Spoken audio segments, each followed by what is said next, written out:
ग्लॅमरच्या झगमगाटात स्वतःचे साधेपण जपून ठेवणारा आणि अभिनयाला सामाजिक बांधिलकीचे शस्त्र बनवणारा हा अवलिया म्हणजे बलराज साहनी. 1930च्या दशकाच्या उत्तरार्धात ते शांतिनिकेतनमध्ये गेले, जिथे त्यांना रवींद्रनाथ टागोर, महात्मा गांधी यांचा सहवास लाभला.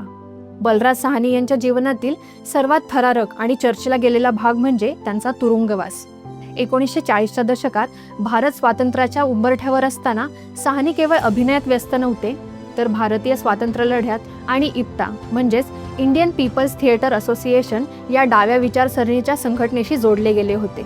1949मध्ये जेव्हा ते हलचल या चित्रपटाचे शूटिंग करत होते, तेव्हा त्यांच्या राजकीय विचारांमुळे आणि कम्युनिस्ट चळवळीशी असलेल्या संबंधांमुळे त्यांना अटक करण्यात आली.